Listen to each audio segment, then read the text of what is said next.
I'm not sure if any of you have really spent a long time trying to ponder why we do good things for other people.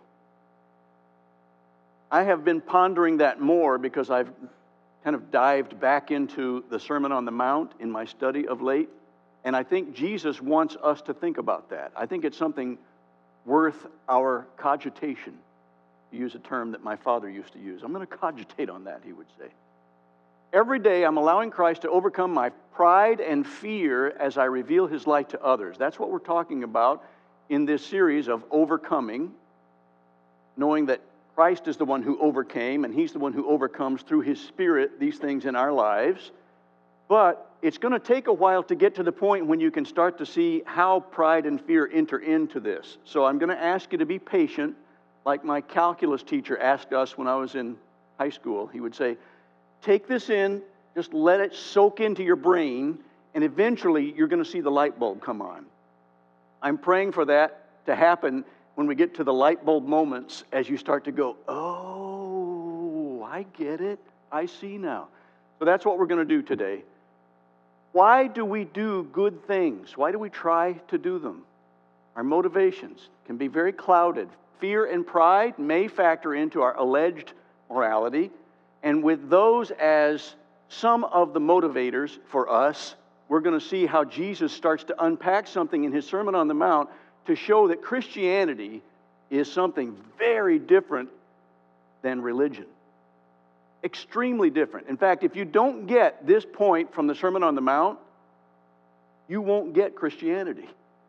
This is something crucial and it's key. So we're going to camp out on that just a little bit by looking kind of at a distilled version of Matthew 5:11 through 16, and it's kind of the tincture of the Sermon on the Mount. It's a distilled concentrate since we went through that study before. In fact, we have the whole series as podcasts available if somebody wants to dive into those. If you have time to listen to them, they're on our website. Matthew 5:11 through 16. Let me just read that to you and let this pour over you, and then I'm going to start unpacking that and show eventually how this affects our motivations and how Christ can overcome pride and fear from motivations that are not necessarily helpful. Jesus is speaking here, and he says, "Blessed are you when people insult you, persecute you falsely, say all kinds of evil against you because of me.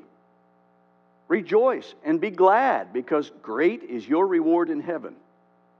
For in the same way, they persecuted the prophets who were before you. You are the salt of the earth. But if the salt loses its saltiness, how can it be made salty again? It's no longer good for anything except to be thrown out and trampled underfoot. You are the light of the world. A town built on a hill cannot be hidden. Neither do people light a lamp and put it under a bowl or a bushel basket. Instead, they put it on its stand, and it gives light to everyone in the house. In the same way, let your light shine before others, that they may see your good deeds and glorify your Father in heaven." This is God's word from the Sermon on the Mount. The light we're talking about sharing isn't a light of religion. Crucial. We need to get that straight out. It's not the light of religion. If anything, Christ was trying to show how not only is Christianity different from the world, but it's way different from religion. Background concept, something we need to think about a little bit here. Some people can muddy the waters as we start approaching, we go through this series leading up to Easter. Many people are in the midst of Lent, depending on what kind of background you may have come from. No matter what you come from, you're going to probably hear at some point when people are talking about, well, who killed Jesus? And it's a dangerous oversimplification and a broad brushstroke generalization for people to say, oh, it was the Jews.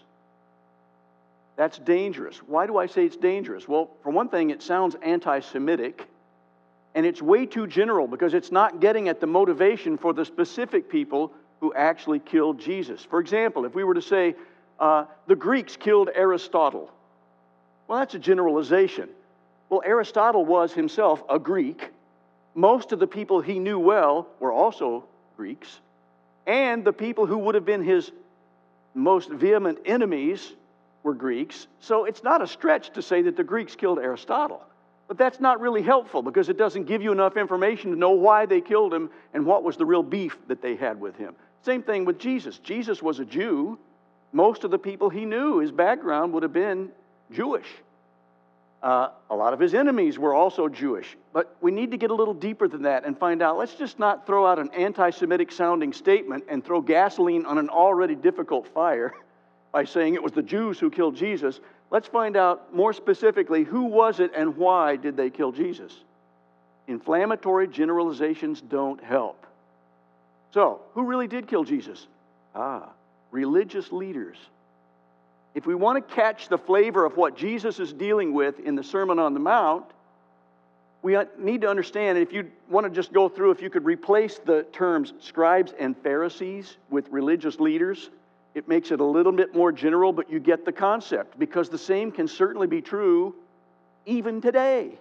Because we have religious leaders who are just like modern day scribes and Pharisees. I said last week, I would eliminate the term modern day and just say, yeah, they're scribes and Pharisees. At the heart, they're the same way with this legalism and things that they miss in their own religiosity that Jesus was trying to speak against, especially in the Sermon on the Mount. So who killed Jesus? Religious leaders. If you look through the Gospels, and specifically starting right with Matthew's Gospel, you can contrast how Jesus treats worldly people, people who are not espousing the same kind of things that he's out teaching, and religious people. He's extremely patient with people who are on the outside, the worldly people. He hangs out with people in their homes, and the religious people are pointing their fingers at him and saying, how dare he hang out with those sinners over there? The people that Jesus became the most testy with were religious people. He contrasts. This is part of that distillation I was talking about. If you were to fast forward toward the end of the Sermon on the Mount, you can see these three parallels, these analogies that Jesus puts out there for us. And it helps us really come to grips with what he's been teaching through the Sermon on the Mount. He says, there are these two paths that he's been pointing to. One leads to life, the other to destruction. There are two houses. One is on a solid foundation. When the storms come, it stands firm. The other is built on sand, and when the storms come, the sand washes away, the foundation crumbles, and so does the house. Comes right in on the dwellers. Two trees. One has good fruit, and when you eat of it, it's sweet. In fact, you develop good fruit in your own life. The other, it's poison and deadly. And basically, what he's saying in this whole sermon, when he gets to the conclusion of his sermon, he's just saying, I've laid it out, two paths for you. Time for you to choose. Which of these will you follow? It's a good sermon. He preached it before I did, so I can't take credit for it. But it's a really good sermon. So what do these three things have in common? Well, on the outside, they look the same. A path looks like a path. A house looks like a house. A tree looks like a tree. So immediately, we're starting to see, even by fast forwarding toward the end as he's wrapping up his conclusion, that he's not talking about externals and things that look good on the outside. In fact, if anything, he's starting to peel back the layers all through the Sermon on the Mount and saying it's definitely not about external, outward observances. Not about that at all. What you don't see in the Sermon on the Mount is him saying, there are these people who obey God's laws and people who don't. And you sinners are people who don't, so you need to be like those who do. He doesn't say that. Instead, he'll say things like, there are these two men. It's not one doesn't pray and the other prays. You should pray. He doesn't say that. He says two men were praying. One prayed this way and the other prayed that way. He's talking about some sort of under the surface change that's different. But what you don't see is this. You don't see people who obey God's laws and people who don't. Strike that right out. That sounds like some of the religious teaching that they would have gotten from the scribes and Pharisees. Jesus was not teaching that. You don't hear this man prays, this man doesn't. Be like the man who does. You'll hear two men are praying. One prayed this way, the other prayed this way. The light Christians are to shine is not the light of religion. If somebody were to come up to me and ask me, and sometimes they do, if I'm traveling somewhere, pastors must have this little neon sign that says, talk to me. And so they'll start asking me all about religion. And they'll say, well, what religion are you? And I have to be very cautious how I answer that. Because in some ways, I would like to be able to say, well, I'm not actually religious at all. And in one sense, I would be truthful. But I know what they usually mean from that, so I have to try to unpack what they're asking and ask a few questions of my own so that we can kind of get on the same page. Because what I would like to be able to say is, I think there's more danger in religion than many people understand, and I would prefer to say that I'm a Jesus follower because he has changed my life from the inside out and is continuing to do so. I think that's a little more accurate statement, and if I can get that far before they shut me out, that's what I would like to say to folks when they engage me in conversation. And Jesus even says that there is a righteousness that surpasses the righteousness of religious leaders. Now, normally, if we think of surpassing, we're thinking from our external observance frame of mind, and so did these people who are listening. They would have been thinking, wait, what? Surpass the scribes and Pharisees? We've seen the way that they are observing meticulously all these laws. I mean, they're afraid to even pick up a toothpick on the Sabbath because that's considered work. How can we surpass that? And in our culture, we might think, well, we can't really surpass that because that would mean more Bible studies. I mean, I'd have to go to church like 4 times a week or 5. I'd have to increase prayer and fasting. Instead of doing the 21-day fast, I'm going to have to do the 40-day fast. Conferences, man, I got to shoot about for 5 or 6 conferences during the year and get more of this Bible knowledge into my brain. Bible memorization, and I'm going to give up punch keys for 40 days prior to Easter. Maybe that's what would put me over the top. That's not what we're talking about, and that's not at all what Jesus was talking about. When he says surpassing, you're not talking about surpassing, meaning that there's a bar raised so high and that you have to be a spiritual athlete, an Olympian, to leap over that bar so that you can surpass that. Let me give 3 things that help us find out why what Jesus is teaching will overcome our pride and our fear. The first is that the kingdom light, which he's shining for us and telling us we need to shine in the Sermon on the Mount, is brighter than religious light. He says, you're the light of the world. And what does he mean by that? Well, there are 2 groups of good deed doers. The first good deed doer group is the group that's doing their good deeds, but they're doing them hidden away from the rest of the world because they don't want to be tainted by the world's sin and awfulness. And so they hide their light under a bushel, so to speak. Spiritually speaking, we wouldn't want to light a candle and then hide it away if we're trying to shine the light of kingdom goodness to those around us. He says, no, we want to be like those people who built the city on a hill, which the light can't be hidden. You need to shine this light right out there for people, even if they disagree with you. Even if they're living a lifestyle that's very different from your lifestyle, we as Christians need to shine the light out to those folks. We don't hide away from them. We need to engage our world with truth rather than hiding ourselves away and cloistering ourselves from those folks. This reveals how Jesus expects Christians to relate to the world. That's the way he did it. He was our example, primary example. Why does he eat with tax collectors and sinners, say the religious leaders? And he would say, well, the ones who are sick need the doctor.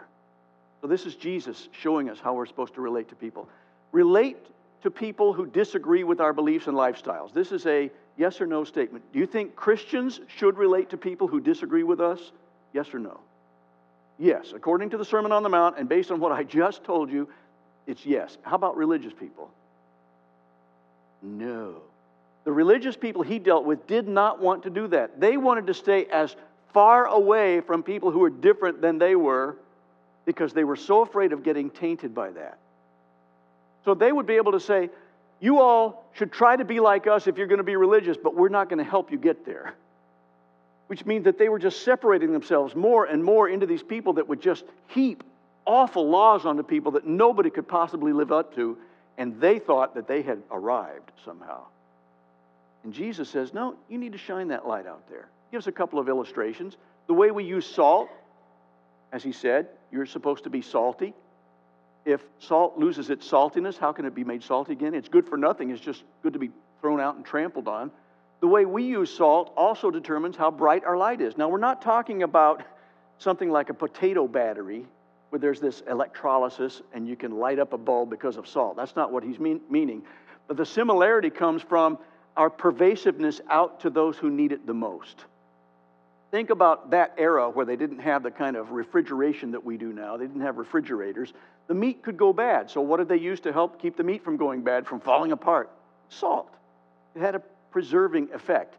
And who are the people in today's world that we see rushing into places where people are falling apart? Christians. We saw that happen in 2011 with the tsunami in Japan. And it was reported that months after everybody else had gone in, done their quick work, and then left, Christians were still there helping them rebuild. Same thing has happened with hurricanes that we've seen here in our own country and floods, more recently down south. Our Southern Baptist denomination has a whole bunch of organized groups with disaster relief teams, and they have equipment, they have trucks, they have showers, they have food distribution centers. They rush into these areas and they'll camp out, and these people will just set up camp and do whatever they can do to help alleviate suffering and get people back on their feet again. That's being the kind of salt that Christ is talking about here.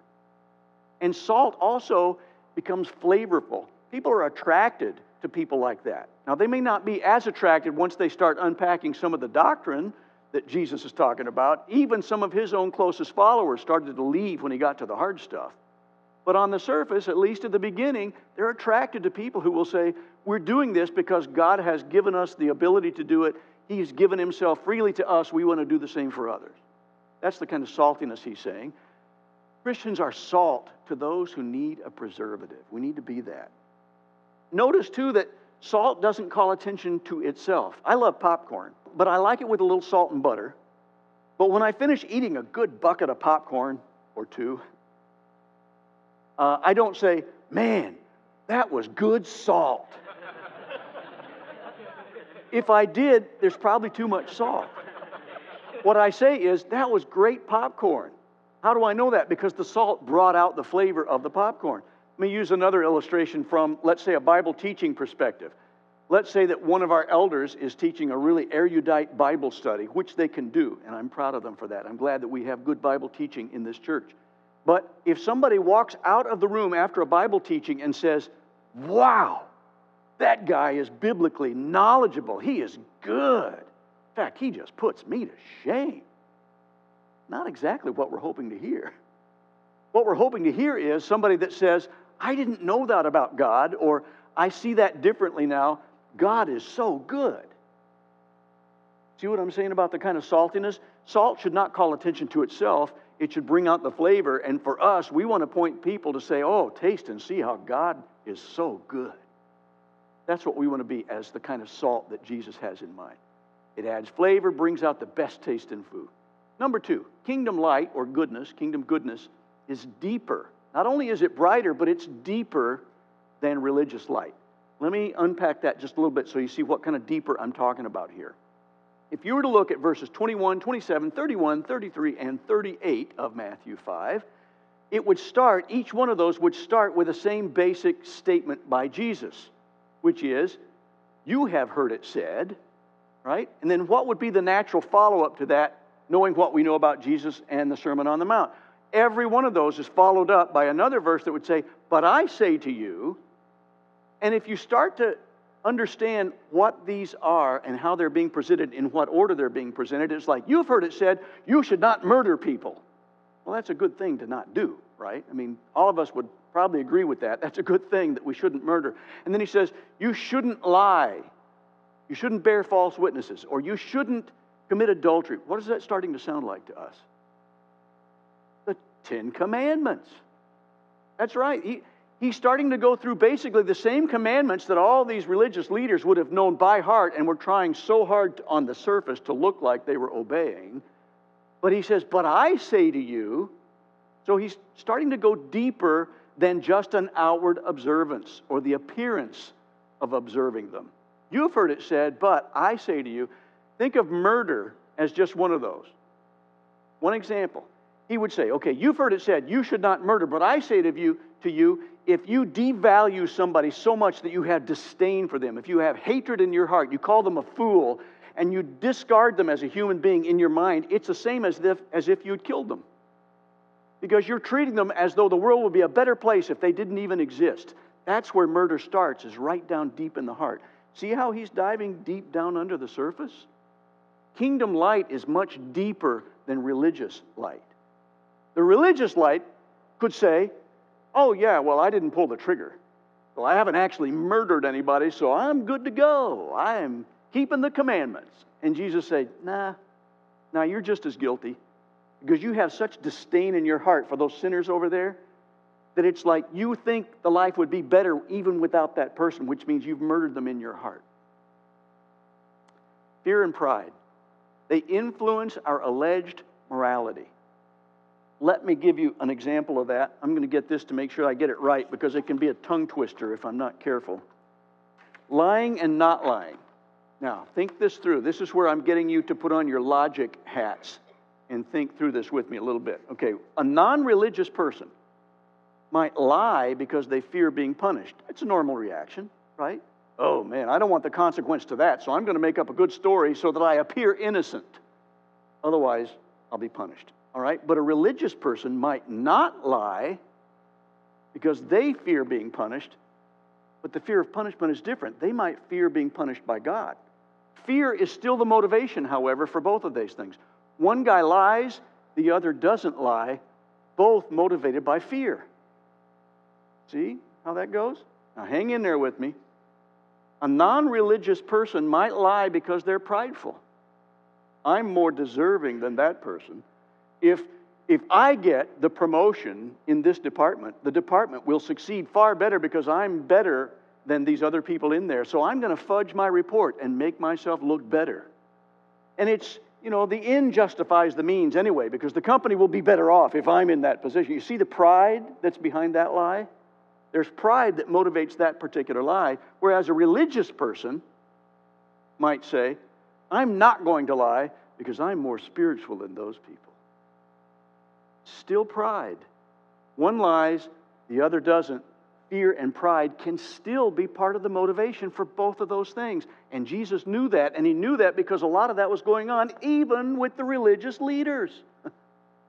Because there was a pride involved in so much of what motivated them. And on the outside, it made it look like, wow, we're really spiritual people. But they really weren't, because he would even use things like saying, you can wash the outside of the cup and the dish, but on the inside it can still be filthy, referring to their hearts.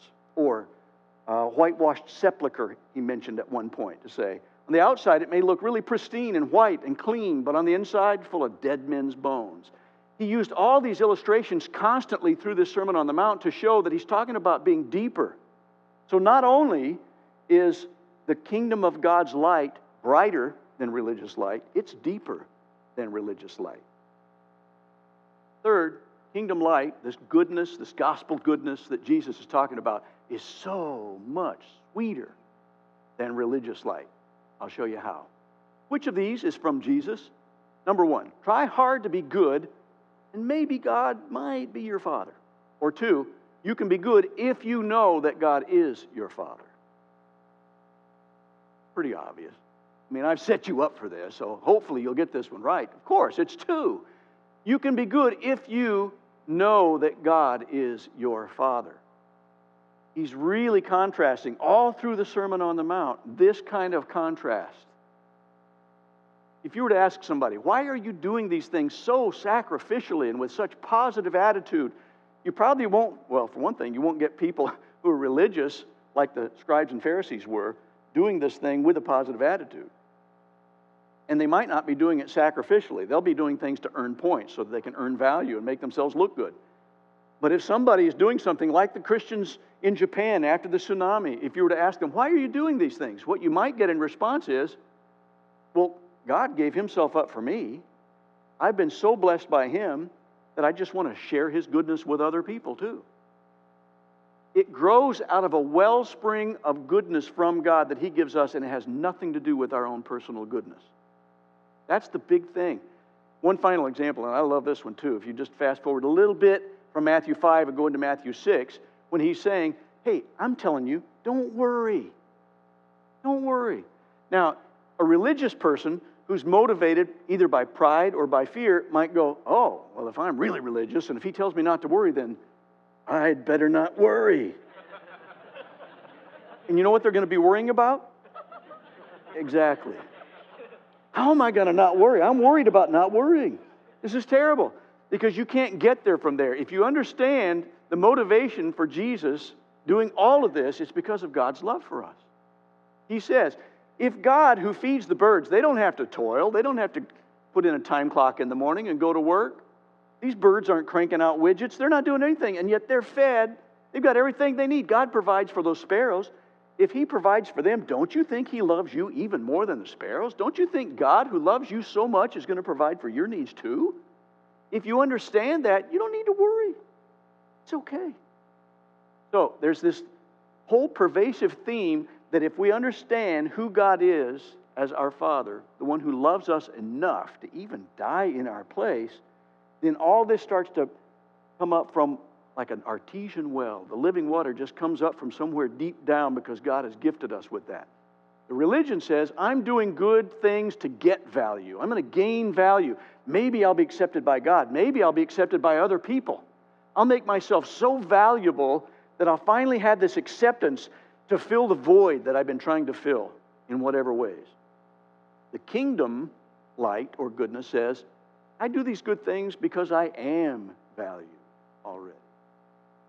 Such a difference in our approach. And we get that through the Sermon on the Mount, but we get it even more importantly through Jesus Himself, who gave Himself willingly so that we could be reconciled to God and give these things out freely.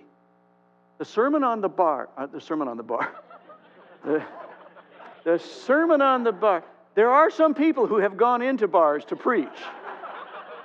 Okay, parentheses, stepping aside for a minute. This was a scary experience, by the way. I went to a conference in Phoenix when I was still in college and I was studying, not knowing that God would call me to preach one day. And I went with my pastor, and we went to a conference where Ralph Neighbor Jr. was teaching, and he said, your homework assignment tonight is going to be to go to a bar in Phoenix and strike up a conversation with somebody and see how easy it is for them to talk about spiritual matters. Gulp. You talk about setting some pastors, they almost fell off their chairs. Because there's a lot of pastors that have been raised, we don't step foot in those bars where those people are. You know what I'm saying? And you could tell some of them were very uncomfortable. They were squirming. And he said, you don't have to drink if you don't drink. Don't do that. Order a 7-Up. You know, ask for it in the bottle so people can say, it's a 7-Up. But go in there and sit down. And so my pastor, Greg Gearing, who had spent some time in bars before he was saved and before he became a pastor, was a little more comfortable being there than I was.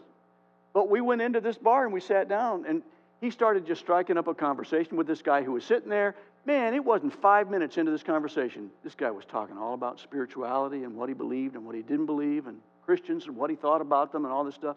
It was so easy. And it was an eye-opener for us because what Ralph Neighbor Jr. was trying to show us is we're supposed to shine our light to those who are in darkness. Now, I would not have done that if I were an alcoholic. That would have put me in temptation so that I might have ruined my witness as I'm trying to speak to this guy. So there needs to be a modicum of wisdom involved in this whole scenario. But what I'm saying is, we pastors needed that because we are so in danger of being these spiritual leaders who are setting the bar so high and expecting people to jump through all these hoops when we're not even willing to sit down next to somebody that we think is a dirty, rotten, low-down, good-for-nothing sinner when Christ died for that person too. So Sermon on the Mount is not a bar to reach. It's not something we have to try to pole vault over through being an Olympic spiritual person. It's actually like a line drawn right down the center of this room. Instead, it's this line, and Jesus says, okay, you go down this direction, there's a path. It leads to life. There's a tree with some sweet fruit on it. There's a building built on a firm foundation that's not going to crumble when the storms of life come your way. Here's this other way on the other side of the line. If you go this direction, there's another path, but it leads to destruction. This is the house that's going to crumble onto you because it's not built on the firm foundation. This is the tree that has the poison fruit. And then he just says, which are you going to choose? That's the Sermon on the Mount. This is why it angered the religious leaders so much, because they weren't about that.